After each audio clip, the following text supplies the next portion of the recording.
ಸುದ್ದಿ ಇಂಚರ ವಾರ್ತೆಗೆ ಸ್ವಾಗತ. ವಿಶ್ವವಿದ್ಯಾಲಯಗಳ ಪಾವಿತ್ರ್ಯತೆ ಮತ್ತು ಗುಣಮಟ್ಟಕ್ಕೆ ಆದ್ಯತೆ ನೀಡಿ ಸದನದಲ್ಲಿ ಪುಟ್ಟಣ್ಣ ಆಗ್ರಹ. ಬೆಂಗಳೂರು: ರಾಜ್ಯದಲ್ಲಿ ಸ್ಥಾಪನೆಯಾಗುತ್ತಿರುವ ವಿಶ್ವವಿದ್ಯಾಲಯಗಳು ಕೇವಲ ಹೆಸರಿಗಷ್ಟೇ ಸೀಮಿತವಾಗದೆ ವಿದ್ಯಾರ್ಥಿಗಳಿಗೆ ಗುಣಮಟ್ಟದ ಉನ್ನತ ಶಿಕ್ಷಣ ನೀಡುವ ಕೇಂದ್ರಗಳಾಗಬೇಕು ಎಂದು ವಿಧಾನ ಪರಿಷತ್ ಸದಸ್ಯ ಪುಟ್ಟಣ್ಣ ಅವರು ಸದನದಲ್ಲಿ ಒತ್ತಾಯಿಸಿದರು.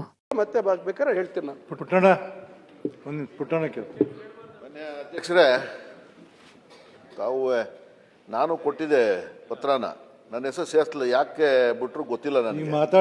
ಅಲ್ಲ, ಮಾತಾಡೋದು ಅಂತಂದರೆ ಈಗ ವಿಶ್ವವಿದ್ಯಾಲಯಗಳ ಬಗ್ಗೆ ಭಾಳ ವಿವರವಾಗಿ ಮಾನ್ಯ ಸಚಿವರು ಉತ್ತರ ಕೊಟ್ಟಿದ್ದಾರೆ. ಮಾನ್ಯ ಅಧ್ಯಕ್ಷರೇ, ಇದೊಂದು 2 ಸಲ 3 ಸಲ ಚರ್ಚೆ ಆಗಬೇಕು. ತಾವು ಕೂಡ ಶಿಕ್ಷಣ ಕ್ಷೇತ್ರ ಪ್ರತಿನಿಧಿಸ್ತಾ ಇದ್ದೀರಿ.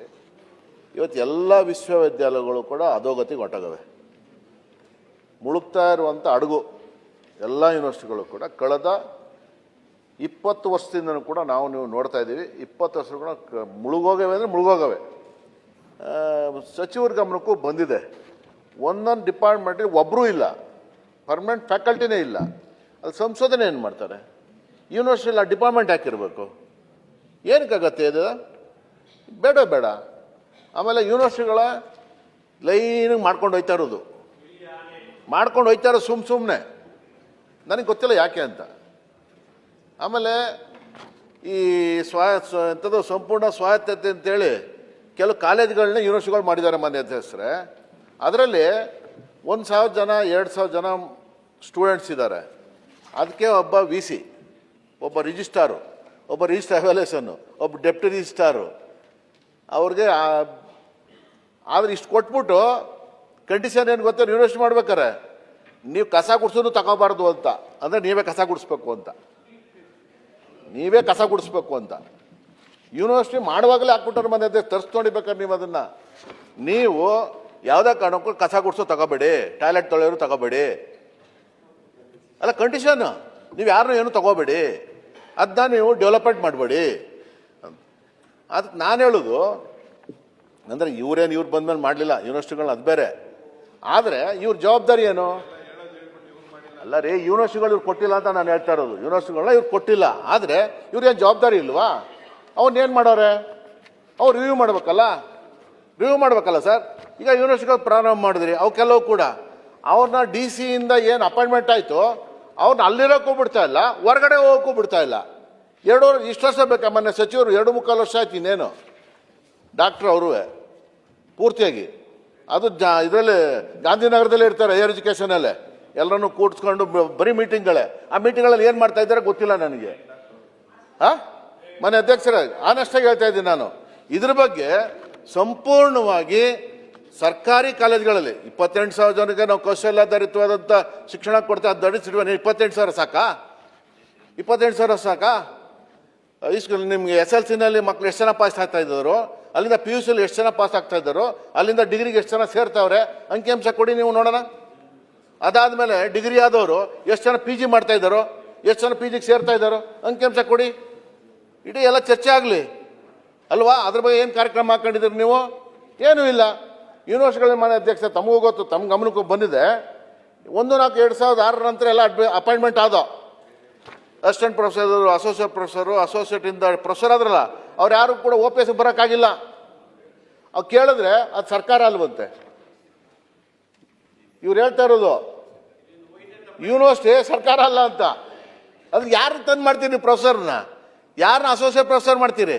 ಯಾರು ಪಾಠ ಮಾಡಬೇಕು? ಯಾರು ಸಂಶೋಧನೆ ಮಾಡಬೇಕು? ಯಾರು ನಿಮ್ಮ UGC-ನ ಬರ್ತಾವಲ್ಲ, ಏನೇನೋ ಬರ್ತಾವಲ್ಲ ಪ್ರಾಜೆಕ್ಟ್ಗಳು, ಅದನ್ನ ಯಾರು ಮಾಡಬೇಕು? ನಿಮ್ಮ ರಾಜ್ಯ ಸರ್ಕಾರ ಇರ್ತಲ್ಲ ಪ್ರಾಜೆಕ್ಟ್, ಅದನ್ನ ಯಾರು ಮಾಡಬೇಕು? ಏನೂ ಇಲ್ಲ. ಮೊನ್ನೆ ಅಧ್ಯಕ್ಷರ ಹೊರದೇಶಗಳಲ್ಲಿ ಬೇರೆ ವಿಶ್ವವಿದ್ಯಾಲಯಗಳಿದಾವಲ್ಲ, ಅಲ್ಲಿ ಸರ್ಕಾರದಲ್ಲಿ ಏನಾದ್ರು ಕೂಡ ಒಂದು ಪ್ರಾಜೆಕ್ಟ್ಗಳನ್ನ ಅಥವಾ ಏನೋ ಜನಗಳಿಗೆ ಏನೋ ಒಂದು ಕಾರ್ಯಕ್ರಮ ತರಬೇಕು ಅಂತಂದ್ರೆ ಒಪಿನಿಯನ್ನ ಯೂನಿವರ್ಸಿಟಿಗಳನ್ನ ಕೇಳ್ತಾರೆ, ವಿಶ್ವವಿದ್ಯಾಲಯಗಳನ್ನ. ಇದರ ಸಾಧಕ ಬಾಧಕ ಏನು, ನೀವು ಸ್ಟಡಿ ಮಾಡಿ ಒಂದು ರಿಪೋರ್ಟ್ ಅನ್ನ ನೀವು ಗೌರ್ಮೆಂಟ್ ಕೊಡಿ ಅಂತೇಳಿ. ಇಲ್ಲಿ ಕೊಡೋಕೆ ಅಲ್ಲಿ ಯಾರು ಇಲ್ವೇ ಇಲ್ಲ, ಯೂನಿವರ್ಸಿಟಿ ಯಾರು ಇಲ್ವೇ ಇಲ್ಲ. ನೀವು ಕೇಳೋದು ಇಲ್ಲ ಬಿಡಿ, ನೀವು ಕೇಳೋದು ಇಲ್ಲ, ಅಲ್ಲಿ ಯಾರು ಇಲ್ಲೂ ಇಲ್ಲ. ಈ ಥರ ಪರಿಸ್ಥಿತಿ ಇದೆ. ಅದಕ್ಕೆ ದಯಮಾಡಿ, ಈಗ ಕೊಡಗು ಯೂನಿವರ್ಸಿಟಿ ಮಾಡಿದ್ದೀರಿ, ಚಾಮರಾಜನಗರ ಯೂನಿವರ್ಸಿಟಿ ಮಾಡಿದ್ದೀರಿ, ಮಂಡ್ಯ ಯೂನಿವರ್ಸಿಟಿ ಮಾಡಿದ್ದೀರಿ, ಏನು ಕತೆ ಅಲ್ಲೆಲ್ಲ ಹೇಳೋದು? ಅಲ್ಲ ದಟ್ ಈಸ್ ಡಿಫ್ರೆಂಟ್. ಅಲ್ಲ ನಾನು ಹೇಳೋದು ವಿಶ್ವವಿದ್ಯಾಲಯಗಳನ್ನ ಮಾಡಿಬಿಟ್ಟು ನೀವು ಸ್ಟ್ರೆಂಥನ್ ಮಾಡಲಿಲ್ಲ ಅಂತಂದ್ರೆ ಕತೆ ಏನು? ಅಲ್ಲಿ ಓದ್ತಕ್ಕಂಥ ಮಕ್ಕಳ ಕತೆ ಏನು? ಸ್ಟೂಡೆಂಟ್ಸ್ಗಳ ಕತೆ ಏನು? ಅವ್ರ ಭವಿಷ್ಯ ಏನು? ಆಯ್ತು, ಅವ್ರು ಹಿಂದಿನ ಸರ್ಕಾರನೇ ಮಾಡಿರ್ಬೋದಪ್ಪ, ನಿಮ್ಮ ಜವಾಬ್ದಾರಿ ಏನು? ನೀವು ಅದಕ್ಕೇನು ಮಾಡಿದ್ರಿ? ಕಡಿವಾಣ ಹಾಕೋದಕ್ಕೆ ಏನು ಕ್ರಮ ಕೈಗೊಂಡ್ರಿ? ಮಾಡಬೇಕಲ್ಲ, ನಿರ್ದಾಕ್ಷಿಣ್ಯ ಮಾಡಬೇಕಲ್ಲ ಮಾನ್ಯ ಅಧ್ಯಕ್ಷರೇ. ಮಕ್ಕಳ ಭವಿಷ್ಯ ಅಡಗದೆ ಅವ್ರು ಮಾಡೋದು ಇವ್ರು ಮಾಡೋದು ಅನ್ನೋದು ಬದಲು ಅದ್ರ ಬಗ್ಗೆ ಏನು ಮಾಡಬೇಕು ನಾವು ಪ್ರೋಗ್ರೆಸಿವ್ ಆಗಿ, ವಿದ್ಯಾರ್ಥಿಗಳ ಹಿತದೃಷ್ಟಿಯಿಂದ ಏನು ಮಾಡಬೇಕು, ಸಮಾಜ ಹಿತದೃಷ್ಟಿ ಏನು ಮಾಡಬೇಕು, ಅದು ಇಂಪಾರ್ಟೆಂಟ್ ಅಲ್ಲ. ನಾನು ಹೇಳೋದು ದಯವಿಟ್ಟು ಇವನ್ನೆಲ್ಲನೂ ಕೂಡ, ಈಗ ಮಾರಣಿ ಕಾಲೇಜ್ ಕ್ಲಸ್ಟರ್ ಯೂನಿವರ್ಸಿಟಿ ಆಯಿತು, ಯಾಕೆ ಕಡಿಮೆ ಆಯಿತು? ಮೊದಲು DC ಇಂದ ಅಂಡರ್ಲಿತ್ತು, ಯಾಕೆ ಸ್ಟ್ರೆಂತ್ ಕಡಿಮೆ ಆಯಿತು? ಯಾಕೆ ಸ್ಟ್ರೆಂತ್ ಕಡಿಮೆ ಆಯಿತು? ನೀವು ಗೌರ್ಮೆಂಟ್ ಆರ್ಟ್ಸ್ ಕಾಲೇಜು, ನಾನು ಅಲ್ಲೇ ಸ್ಟೂಡೆಂಟ್ ಆಗಿದ್ದವನು, ಇವರು ಯಾರು ಮೆಟ್ರೋದವರು ತಗೊಳಕ್ ಕೊಟ್ಬಿಟ್ಟಿದ್ರು. ಅದಾದ್ಮೇಲೆ ನ್ಯಾಯಾಲಯ ನಮ್ಮ ಇದ್ರು ಜುಡಿಷಿಯರಿ ಅವ್ರು ತಗೊಳಕ್ ಕೊಟ್ಟಿದ್ರು.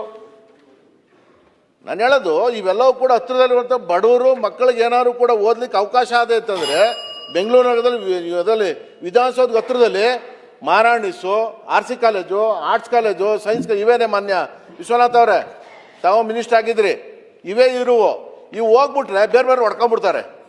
ಏನು ಖಾಸಗಿ ಸಹಭಾಗಿತ್ವ ಅನ್ನೋದು 99 ಲೀಸ್ ಕೊಟ್ಬಿಡೋದು, 30 ವರ್ಷ ಲೀಸ್ ಕೊಟ್ಬಿಡೋದು, ಕೊನೆಗೆ ಅವ್ರಿಗೆ ಕೊಟ್ಬಿಡೋದು. ನಾನು ಆ ಗೌರ್ಮೆಂಟ್ ಈ ಗೌರ್ಮೆಂಟ್ ಅಂತ ಹೇಳ್ತಾ ಇಲ್ಲ.